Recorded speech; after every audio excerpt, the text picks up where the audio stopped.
La guerra entre Rusia y Ucrania está a punto de entrar en su tercer año. Hay muchos motivos para sentirse bien, pero también para preocuparse. En resumen, es hora de hacer balance. Lo que Ucrania y sus partidarios occidentales han conseguido tras la invasión rusa del 24 de febrero de 2022 es extraordinario. Rusia es una potencia nuclear, su población es 3,5 veces más grande que la de Ucrania, su PIB supera por 10 a su actual rival y, además, cuenta con un ejército con muchos más efectivos y equipos. Pese a esto, hoy nos encontramos ante un empate. Ucrania controla aproximadamente el 80% de su territorio, al igual que hace 2 años. Obviamente, el presidente Vladimir Putin calculó que su guerra de conquista se parecería a su anterior invasión a Ucrania en 2014, cuando las fuerzas rusas irrumpieron y se apoderaron rápidamente de Crimea y de gran parte de la región oriental del Donbass.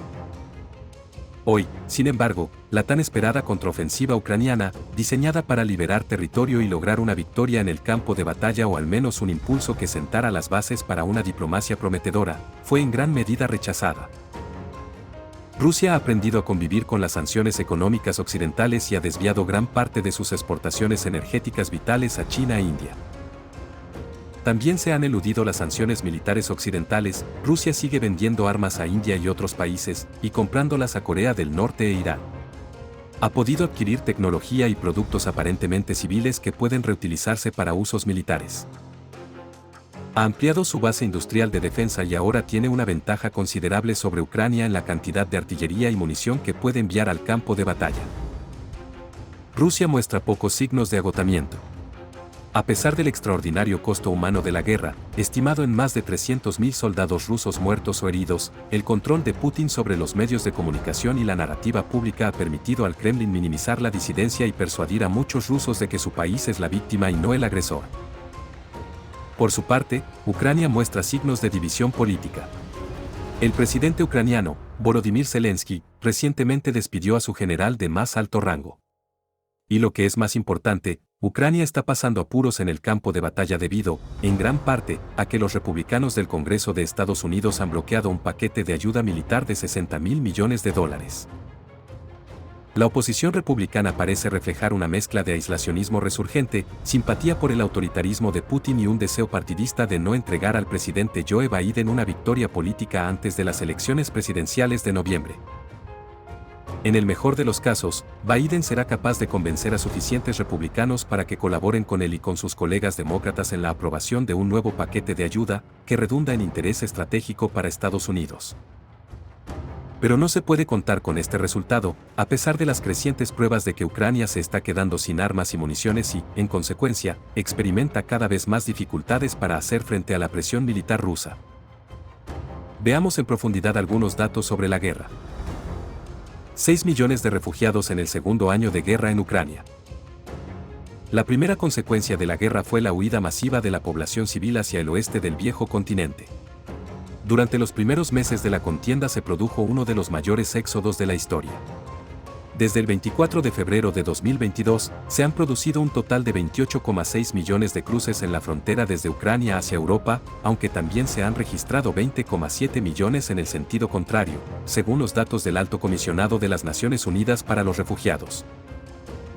2 años después del inicio de la invasión, la Agencia para los Refugiados de la ONU cuantifica en más de 6,4 refugiados ucranianos en todo el mundo, de los cuales 6 se encuentran en países europeos.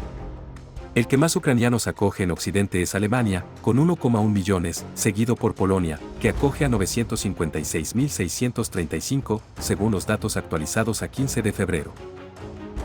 Sanciones a 14.539 personas, empresas e industrias rusas. La Unión Europea, Estados Unidos, Canadá o Suiza, entre otros países, impusieron sanciones contra personajes públicos y empresas rusas.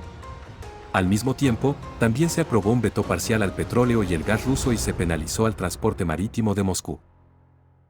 El total de sanciones asciende a 14.539, según los datos del think tank estadounidense Atlantic Council.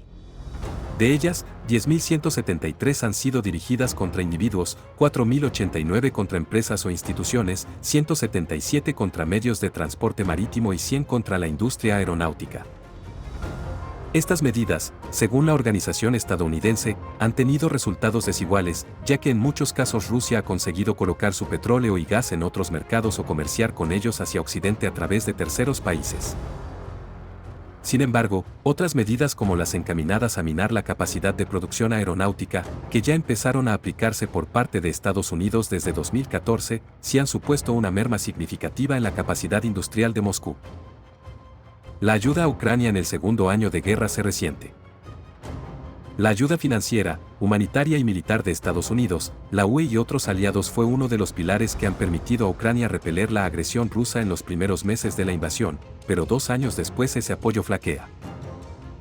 El Kiel Institute for World Economy, un think tank alemán que analiza e investiga temas de geopolítica, ha realizado un seguimiento de toda la ayuda que Ucrania ha recibido desde en estos 2 años de invasión. Según sus datos, actualizados hasta octubre de 2023, la UE ha sido el principal emisor de ayuda financiera, con 77.180 millones de euros, seguido de Estados Unidos, que ha enviado 24.030 millones. Sin embargo, en cuanto a apoyo militar, fundamental para Kiev, Estados Unidos se encuentra en primera posición, con 42.220 millones de euros. En cuanto al apoyo humanitario, Estados Unidos, Alemania y Suiza son los países que más se han volcado, con 2.560, 2.420 y 2.200 millones, respectivamente. Para más información sobre este y otros temas, no dudes en suscribirte, dale like y déjanos tus comentarios.